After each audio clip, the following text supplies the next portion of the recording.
अस्सलाम वालेकुम अज़ीज़ तलबा तालिबात, ईजी मैथ्स क्लासेस में आपका इस्तकबाल है। सीटेट 2022-23 के अपीयर स्टूडेंट को महाटेट एग्ज़ाम फॉर्म भरने का मौका दिया गया है। अब जब वो फॉर्म भर रहे हैं तो उन्हें बहुत सारा कन्फ्यूज़न हो रहा है। अब कन्फ्यूज़न क्या है, किस तरीके से ये दूर होगा, ऑफिशियल नोटिफिकेशन में क्या कुछ इस बारे में लिखा है, चलिए इस बारे में हम जानने की कोशिश करते हैं।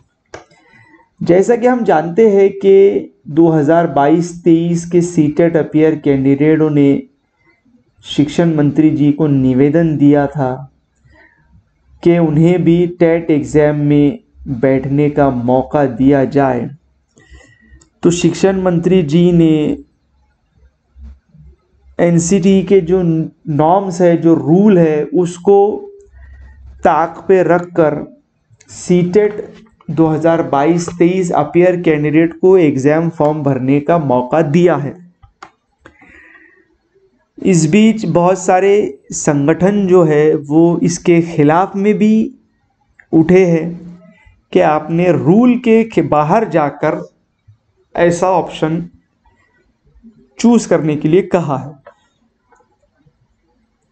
बहुत सारे संगठन कोर्ट में भी जाने की तैयारी कर रहे हैं कि ऐसा ना हो, रूल के बाहर कोई भी काम ना हो, मगर फिर भी आज की तारीख में सीटेट अपीयर वाले ये फॉर्म भर सकते हैं।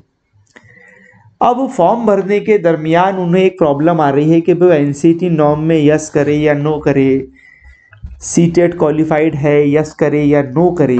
तो इस कन्फ्यूजन को दूर करने के लिए आज हम ये वीडियो बना रहे हैं। तो हम आपको सीधे लिए चलते हैं उस फॉर्म के ऊपर में जहाँ पर ये सारी डिटेल लिखी होती है। तो अगर हम देख लेते हैं एक फॉर्म, तो इस तरह से आपका फॉर्म वहाँ पर आपने भरना है। अब अगर आप ने महा टीईटी का एग्ज़ाम दिया है या नहीं दिया है, अगर आपने नहीं दिया है तो आप जैसे यहाँ पर नो करेंगे तो बाकी सारे ऑप्शन आपके लिए डिसेबल हो जाएंगे। मगर मसला है महा टीईटी सीटेट का। अब सीटेट की बात कर आते हैं, चलिए यहाँ देख लीजिए। सीटेट में अगर आप यहाँ पर यस करते हैं, ठीक है, यहाँ पर आप सीटेट में यस करते हैं तो फिर आपको यहाँ पर पूछता है सेकंड नंबर ऑप्शन में कि वेदर यू हैव क्वालिफाइड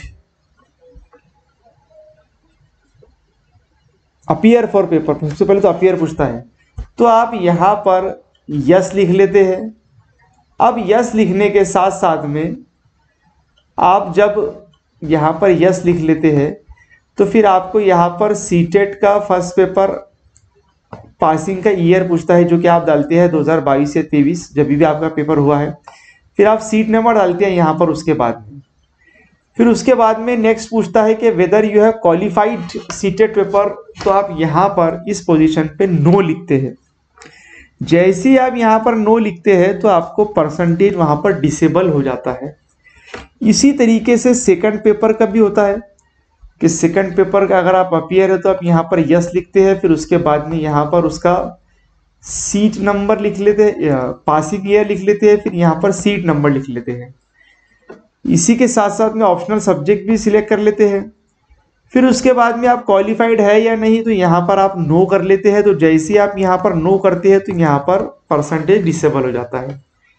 फिर मेन मसला आता है यहाँ पर, यानी यहाँ पर जो सवाल हमें पूछा जाता है कि have you pass teacher in TET conducted by central और state as per the NCT norms.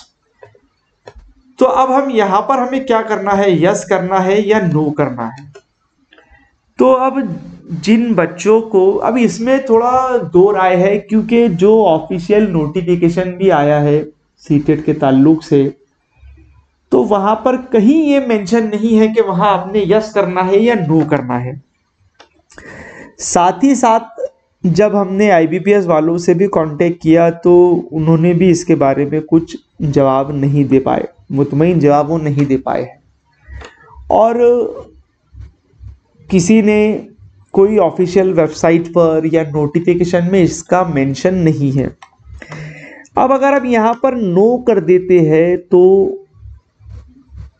जाहिर सी बात है, मतलब आप वो जो 1 से 8 के लिए पात्र है वो नहीं रहते हैं।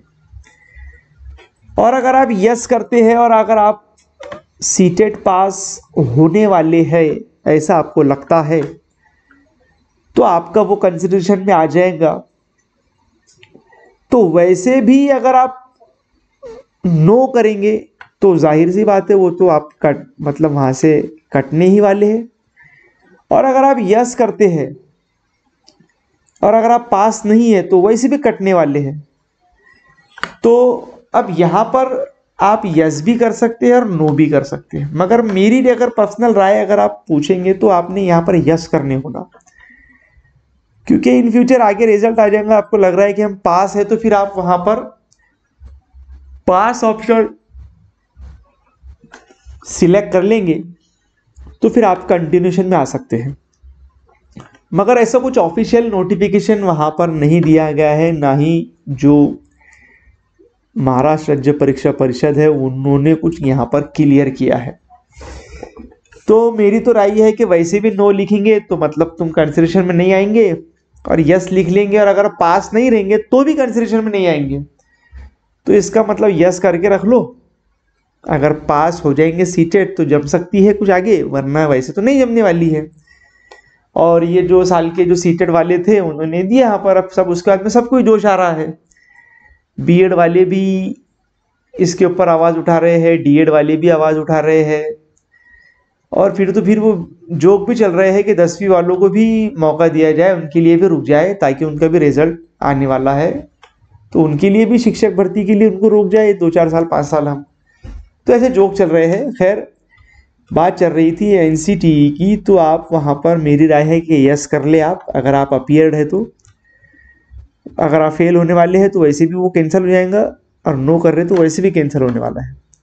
तो इसलिए आप यहाँ पर जो एनसीटी नॉर्म है उसको यहाँ पर आप यस कर ले और आगे फॉर्म बढ़ा दे, ताकि अगर आप पास हो जाए तो आपका जम जाए।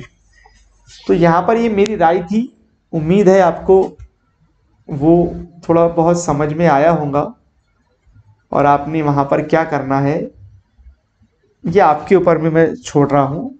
फॉर्म भरने के में आपका 12 तारीख तक के समय है।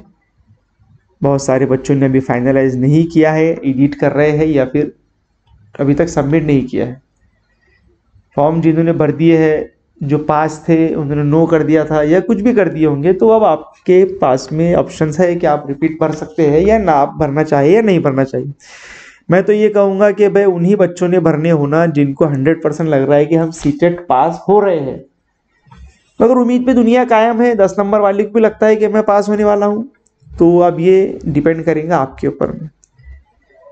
तो इस कन्फ्यूजन के ताल्लुक से एक वीडियो बनाना था, तो मैंने सोचा कि वो वीडियो के ज़रिए मालूमात शेयर कर दूँ।